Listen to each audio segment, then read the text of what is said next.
Alkitab mencatat peristiwa perjamuan kudus dalam Matius 26, ayat 26-28, dan ketika mereka sedang makan, Yesus mengambil roti, mengucap berkat, memecah-mecahkannya lalu memberikannya kepada murid-muridnya dan berkata, "Ambillah, makanlah, inilah tubuhku." Sesudah itu ia mengambil cawan, mengucap syukur lalu memberikannya kepada mereka dan berkata, "Minumlah, kamu semua, dari cawan ini. Sebab inilah darahku, darah perjanjian, yang ditumpahkan bagi banyak orang untuk pengampunan dosa." Saudaraku, mohon diperhatikan apa yang akan saya katakan berikut ini. Roti ada di tangan Tuhan, namun Tuhan mengatakan, "Inilah tubuhku." Dan cawan berisi anggur ada di tangan Tuhan, tetapi Tuhan mengatakan, "Inilah darahku." Mari melihat fakta yang ada. Ketika gereja mengadakan perjamuan kudus, pendeta mengatakan bahwa roti dan anggur adalah lambang. Sepertinya menghendaki daging dan darah Tuhan asli untuk mengatakan bukan lambang. Ucapan "lambang" ini sama dengan mengatakan Tuhan Yesus penipu, yaitu berbohong ketika mengatakan inilah tubuhku dan inilah darahku. Sebagai konsekuensi dari ucapan pendeta tersebut, ketika jemaat Tuhan mengikuti perjamuan kudus, mereka tidak menghormati roti dan anggur sebagai tubuh dan darah Tuhan Yesus, boleh untuk main-main terutama anak kecil, atau dikantongi dan dibawa pulang, karena itu hanya lambang, roti dan anggur biasa. Dalam hal ini pendeta hanyalah korban karena mentaati doktrin. Padahal Tuhan mengatakan inilah tubuhku, inilah darahku. Dengan menyangkal perkataan Tuhan ini, gereja berbuat dosa, dan tidak menghormati tubuh dan darah Tuhan dalam perjamuan. Ini mirip dengan mengingkari salib di mana anak Allah tergantung.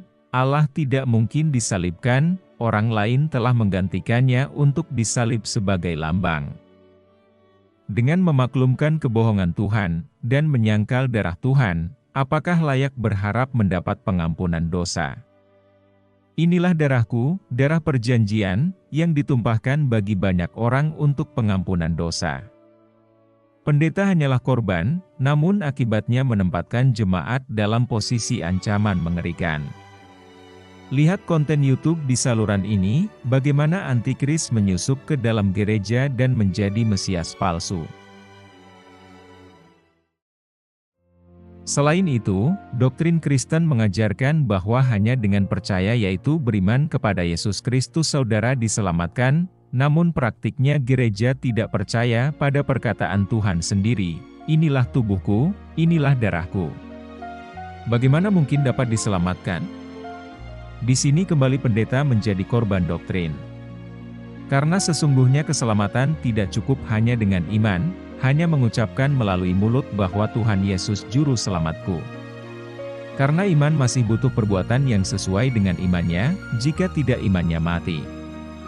Lihat konten YouTube di saluran yang sama, Anatomi Iman. Tuhan Yesus memberikan perintah baru, karena yang lama adalah hukum yang utama. Perintah ini khusus bagi murid-muridnya. Bahwa, kalian harus saling mengasihi seperti aku mengasihi kamu, Yohanes 13, ayat 34. Bukankah seharusnya ini menjadi iman gereja? Tetapi faktanya gereja karismatik terpecah belah menjadi lebih dari 100.000 sinode di seluruh dunia. Perpecahan gereja seringkali dikarenakan perbedaan doktrin. Imannya tidak sesuai dengan perbuatannya, imannya kosong. Jadi, bagaimana dengan iman kosong dapat diselamatkan?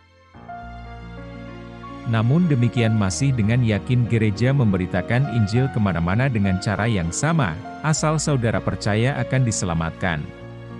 Sedangkan diri sendiri tidak selamat, ini sesuai dengan doktrin gereja, iya bukan? Dan memang sebenarnya tidak cukup hanya dengan iman. Tetapi butuh iman, kasih, dan pengharapan, khusus pengharapan di sini untuk mengingatkan beberapa gereja karismatik yang menjanjikan jaminan, macam-macam jaminan, termasuk jaminan keselamatan.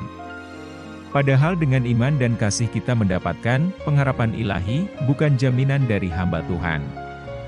Ingatlah, Si ular adalah pembohong yang licin dan cerdik.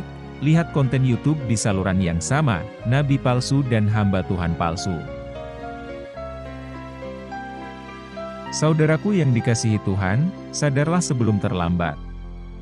Iblis tidak anti agama, iblis yang licin dan cerdik memakai agama untuk mengumpulkan jiwa-jiwa bagi dirinya. Rajinlah berdoa dan merenungkan Alkitab, abaikan doktrin yang secara tersembunyi mengandung ancaman mengerikan. Ingatlah hukum utama bukanlah iman tetapi kasih.